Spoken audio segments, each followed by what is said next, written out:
Hi everyone, this is Keep It Simple on Golf TV. Thank you so much for joining us today. My name is Tolu Okewinde, and I have with me my colleagues and co-hosts, Kemi, Afolabi, and Jude. Ojolape. What did you say? What did you say? How are you guys? Very good, thank you. It's good to be here. It's a pleasure. Thank you for having us again. Yeah. For those who are tired of seeing our faces. Thanks for having us. Thanks for sticking with us. Yeah. Through thick and thin. Yeah. So what's up? Any news making rounds in the media? Any urges? Okay, yeah, sure. I have a gist. I have something that caught my interest yesterday, actually. I saw it first on Facebook. Then I had to go search on Google and all of that. So I got the whole gist. So yesterday I heard that, or I read that TB Joshua is a pastor in Nigeria, a popular pastor actually. So he's a popular pastor here in Nigeria. TB Joshua's YouTube channel was closed down by YouTube. And what was the reason? They said, there was, or something he did, or a kind of reaction, or maybe his words was quoted as hate speech against the LGBT. Is LGBT, LGBT people.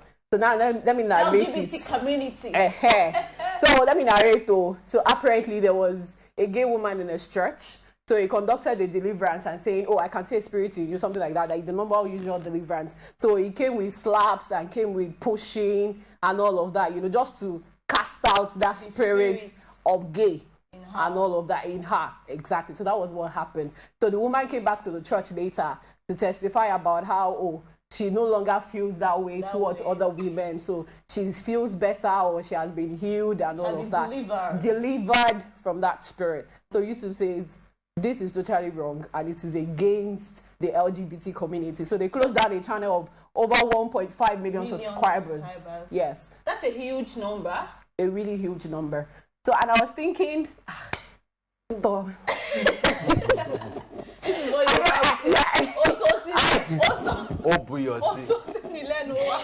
really don't know what to say. I don't even know who to blame in that situation. If to say YouTube was wrong by closing down that channel, even though I'm trying to understand their own perspective and all of that, but I'm still thinking, okay. I don't want to talk about the method of deliverance. Yeah. I don't want to talk about that. That's not for discussion because I'm not a pastor. Neither am I a prophet, so I don't want to talk about that. So I'm thinking, in as much as I understand what they're saying, because like I said, it came with slaps and came with pushing and came with so many, just for her to fall under the anointing. Deliverance session. So is obtaining the world. When some demons are troublesome, I'm telling you, you have to give them trouble. You have to give them. You have to the give kingdom them of God sovereign by. Let's take it by. Somebody to jump. But wait, let's take it back. Let's come down to the issue. But I want to believe that YouTube, for you to be part of a community, a platform, there are rules to adhere to. So YouTube have the right to say that this channel needs to be sanctioned because of something they've done wrong. So they flag down any channel they see is compromising on their values and whatever it is they believe in. So, there are instances like that where YouTube will flag a channel, then much later there are processes to it. They can get their channel back. They even open another one. That's what I'm about to say. So that's not the only platform through which they can reach out to, to people. Yeah. I mean, there are other platforms that they can leverage on. But yeah, this is just one of those things that happens. But over the weekend as well, I actually saw a video about I think he's a Nigerian American, and was sharing his own opinion on how Nigerian pastors behave. Bearing in mind that his own father is also a pastor, so he was mimicking that. See, it is only in Nigeria or Africa, so to say, that his father now died prayer. So he was mimicking with his American accent. He will switch to his Nigerian essence to mimic his father when he's conducting the deliverance session. And he will be like, because of course he's an American kid now, and he'll be like, see, seriously, even though I'm of that descent, I still don't get why pastors from that part of the world have to do stuff like that. So see, it's just who we are. We can't change Yes, it. now, and we can see that they can't relate. It's that they can't relate to the demons in Nigeria. When you travel, to travel out of the country or out of the shores of Africa, your own prayer points will change. You made a point. Your style of praying. I say, is it that they can't relate to the kind of demons we have in Nigeria? Because apparently now, wait now, apparently from their own perspective now, it seems like the demons here in Nigeria are way tougher, just like you were talking about troublesome, are way tougher and more troublesome than the demons you find in other countries. And that is why Nigerian pastors are just naturally aggressive when they are carrying out deliverances. You know, when they're making sacrifices, demon when they receive burger. When they receive. Please, how do you? I don't know about that one again. No. Hey, can you say now? Are you afraid of demons? No. We just don't know about it. Okay. Don't let you two flag by your own. I'm not there. You go on a break. Now mention your YouTube channel. Let them. That can you compose? Okay. We'll go on a short break. When we come back, we'll delve right into the topic for today. Please stick around. Thank you.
Welcome back from the break.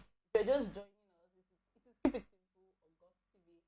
And on this episode, we're looking at godly parenting in the 21st century. There's a caveat. For us here on this table, we have the privilege to be raised in a godly home. And so we are adults now.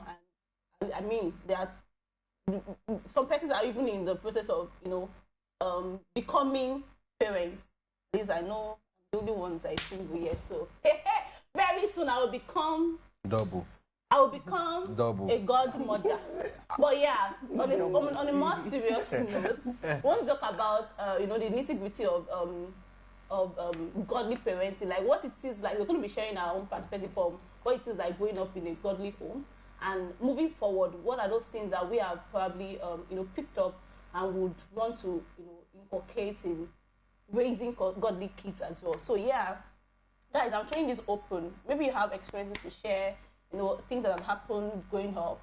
What was it like for you growing up in your family? Like, how was it like being raised alongside your kids, your siblings? I mean, for you, Kemi. Let me start with you, sorry.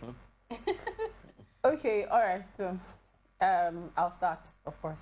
Yeah. So, being raised in my family, I'm from a family of 5. My dad is a pastor, was a pastor while growing up, and he's still a pastor, actually. So, I think for me, it was a whole lot of experiences, both bitter and sweet, everything in one. Together. And because I was the first child, my parents were a lot concentrated on me, because they were always of the opinion that the moment you get it right, your siblings are going to get it right. okay, so they're always like, you need to do this, you need to be good representative, you know, just not just because they were Christians, but because he's a leader in church as well, and people want to look at them and say, oh, how well are they training their own kids before I can now say that I can commit my life or commit my well-being into their hands. So it was a lot of pressure on me. But of course, now that I'm grown and married, and of course, very soon I'm going to start having my own kids. I can now understand their perspective. I can now understand why they did some of the things they did. Not all of the things they did. Some of the things they did. But there were things that I felt like, oh, okay, this was probably blown out of proportion and all. But what was done in their own time, or what was obtainable in their own time, is definitely different from now. Because now it's the 21st century. And I understand that parenting in this 21st century is a whole lot different from what it used to be back then. I'm going to quickly make an example before we move on. So I went to an only girls secondary school. So right from then, I already knew what lesbianism or homosexuality was about. But my parents never talked about it. These are issues that are being faced. So they never talked about it. They never even knew it was like a thing. But now everybody talks about homosexuality now more than then when I was not like I'm very old, but of course then it wasn't really a big deal. But of course I was in school and I had girls saying, oh, I want to be your girlfriend. I like you. I was like a tomboy in school, and also it was like a kind of attraction to them. So they wanted to have a relationship, and I was like, I like boys. I do like girls. From time I went at that age. Even at that age. That you said you like Thank you. Definitely there have been an issue. What it is that you were coping Thank you. with. So I'm like, no, I don't like girls, I like boys. So with all the whole love letters, the whole gifts and everything, I collected gifts, I'm not going to lie, but I never dated any girl because I knew right from time that I wasn't interested in that kind of relationship. But just imagine if it was a thing that appealed to me, or I just felt, let me try this thing. Let me experience, let me see what it looks like. But my parents didn't know. You know, something could have happened at that point in time. We could have changed my whole life entirely. But now, 21st century, you want to raise your kids. You're raising your kids with all of these things in mind.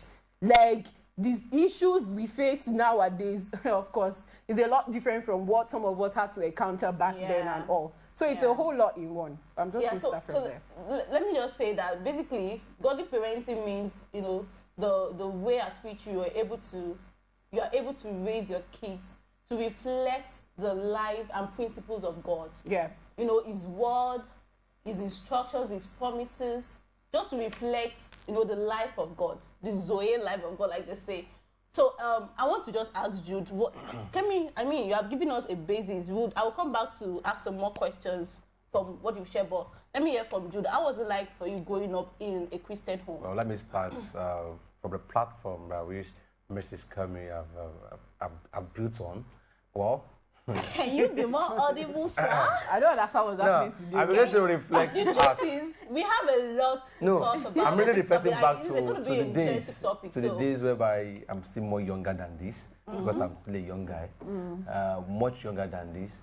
My dad used to be a pastor, my mom a deaconess, you know, to that extent. Family of 5 again. No, it's similar. Family of 5. But the difference is I'm the last child. Oh, yeah. Wherever you are the first. Baby of the house. Now, being the baby of the house, you believe, oh, you have to be pampered, you have to. But then, my daddy does not clinic on the road. Does not spare the road. Spare the road. Thank you. Spoil the child. Does not spare the road. Where I could remember back then when my mom still make, she actually do painting. No, she can, as in manufacture paint. Okay. Do you understand now? Paint production, thank you.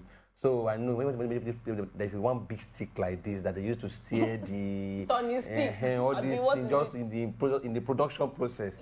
And those sticks there's some paint that will be on it, that will have stick to it, that will have dried and if they use that one, if they use it on you like this. My God, my Lord. It got to a time that when we are used to them and that we can get koboko. You did not share whether you were scolded, like whether you were spanked. Of course, I think all of us were probably spanked. For life. No, I think not being spanked is a new age thing. It's a new age thing. Then there's no way you. You know those punishments, stood down. All this carry block. Carry block. Monkey, stock monkey, whatever. I don't know. Monkey, now let me. So that was just that. No, this guy, because I'm extremely stubborn. No, to be sincere, me myself, I know I'm stubborn. Back then, people knows my story. Now I'm stubborn.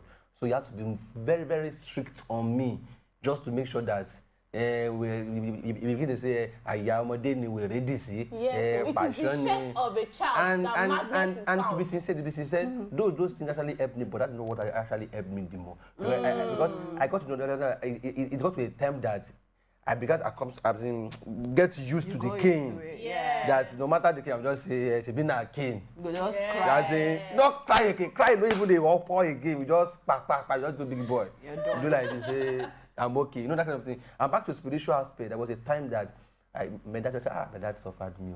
The first fasting and prayer I did was under punishment.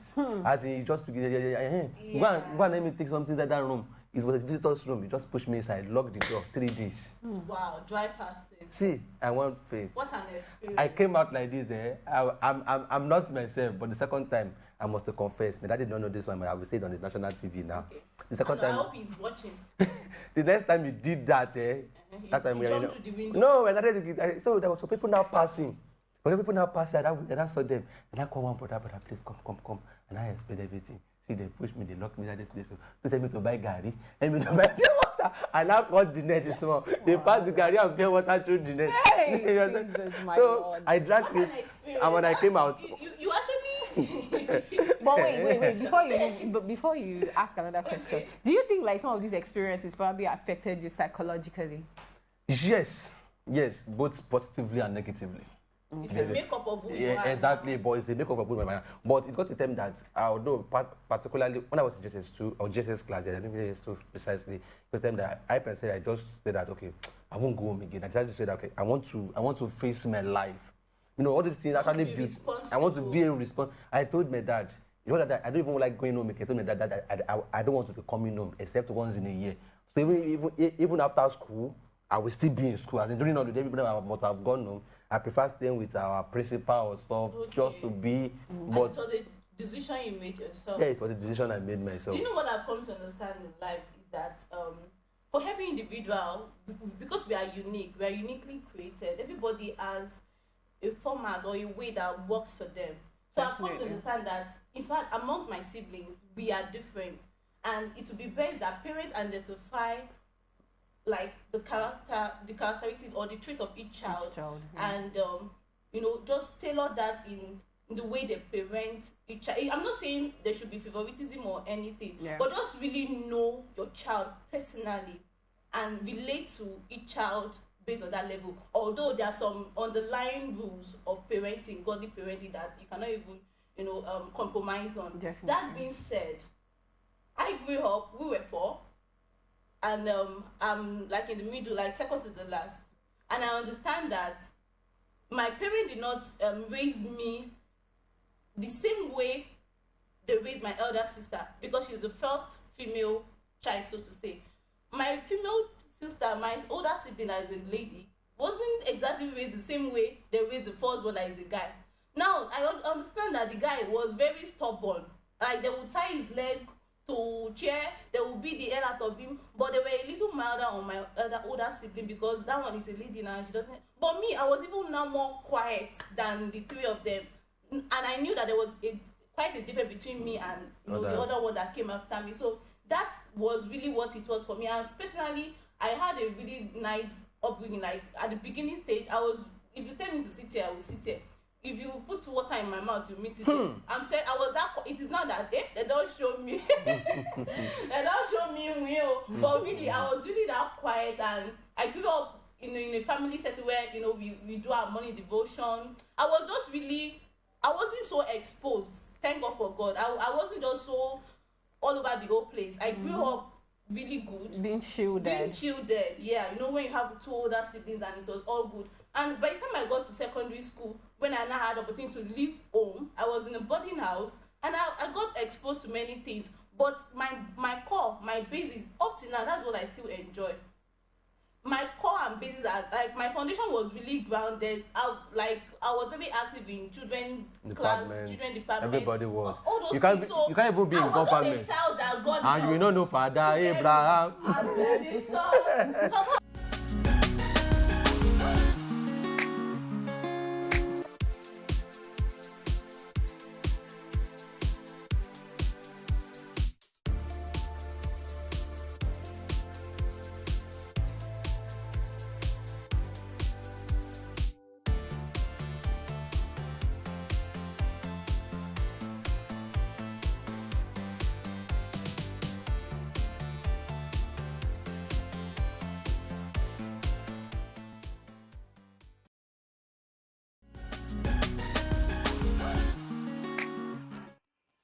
welcome back from the break.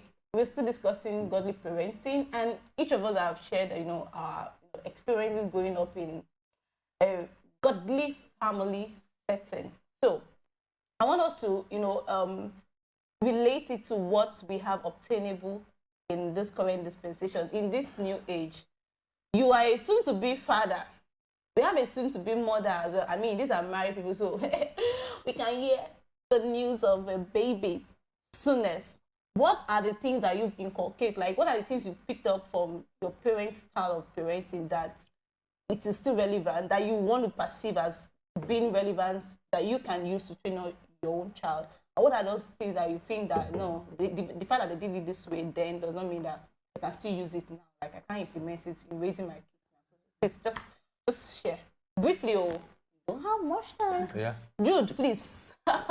Do us the honor. You do us the honor. You are the man of the table. Oh, yeah. So, man of the house. The house. How were you raised, and you think you can as well implement this style? The first thing I would like to make mention of is the devotion aspect. My father will always wake you up and wake you up to pray very early in the morning, and before you go to sleep, you always pray at night. And I told you about the first fasting and prayer we ever do, as in a marathon fasting and prayer was another punishment, and it actually helped me because when later on when the youth organizes a program like that, or like so it gave me that exactly. So I may not really make him through punishment, so I make him realize that agidi fasting and prayer is not supposed to be by force. It's supposed to be something that comes from your heart. You understand now? But the godly aspect will make you recite memory verse. It will make you preach. Sometimes in one devotion, we just like, yeah, Jude. See, today you still call me apostle. Apostle, yeah, and you let me lead the one devotion. Lead and say, you understand now? So I read apostle. So that's so. So these are the things by which I would like to imbibe. Then he's a loving father, to be sincere. And he always tell you real life stories. He listens to news and he say, once I buy the news, come by. He will still call you, he will still watch your back and things like that. Then there's one thing that he does that I really appreciate. He makes his children education priority. You understand? He doesn't care where we get the money. So that's why it's legit. Yeah. We make sure that this money goes to my children, even if it takes him to starve or to suspend other projects just for education purpose. When you mention love, you talked about love briefly, just make mention of love just now, and make me, when you said he's a loving father, it actually make me think that the whole essence of having a closely knitted family is because of the commandment. First of all, the commandment, part of the 10 commandments of God is love. Love your neighbor as yourself. Love people around. And that ingredient must also be in a family, especially a godly home. So when you have that opportunity that you grew up in a home, in a family scenario where, I mean, everybody is treated with love, with respect, with honor, irrespective of, you are the youngest. There's that, that thing that actually binds all of you together. You know that, because for me, that was what it was like growing up, and I would like to pass it on. I wouldn't like to be a mother that you raise, children, and there is no love. With, that kind of siblings rivalry, especially when they are now old. When they grow up, they will go different paths, and there will not be some sort of envy or whatever. So one thing for me, love. I got it from my parents. It was also transcend from my mother. Let me give Kemi opportunity. Before I go from my mother will always do something I would like my wife to do also. If the mother is praying, she will not just say, all my children, God bless them. No. Mention them one after the other. From the first child to the very last. Even now, she will now begin to include the husband and the wife and the grandchildren. Yeah, because now it's not like an extended family. Definitely. Okay, basically, I think for me, I would like to... My parents were very conscious of the fact that we were watching, not just listening. Because you need to understand that children watch you more than they listen to you. So it's easy for you to tell them, pray. It's easy to say, read the Bible. It's easy to say this, to say that. But what exactly are you doing? So I have a mother who wakes up middle of the night to pray and all of that. You know, I have a father who does all of these things, who is always studying his Bible. I see them do it. So it's easy for me to follow suit and just pick it up and do it. Even if I wasn't doing it earlier in my life, but as time went on, I find myself doing it because they have done it, and one way or the other, they've been able to inculcate that habit in me. And I think another thing is my parents were very encouraging when it comes to doing questions. Like, they allowed us to be as inquisitive as possible. And trust me, we questioned everything from the doctrine of the church to salvation to this one to that one. And my father was ever welcoming. He will always give you an answer why this is done, that is done, and that is done. So yeah, That's I think so I'd like to profound. keep to that. We have to, just close the curtain at this point, but the conversation wouldn't end here. I would like you to, let us know what you think of this topic. What are those things you picked up, because you grew up in a godly home, godly family setting, and you would like to, inculcate in raising your own kids? Let us know in the comment section, and we may have to continue this topic in our next episode. So please watch out for our next episode, and we'd like to see you join us on that same episode again. Thank you so much for watching today's one, and have a good day ahead. Bye-bye. Bye. Bye.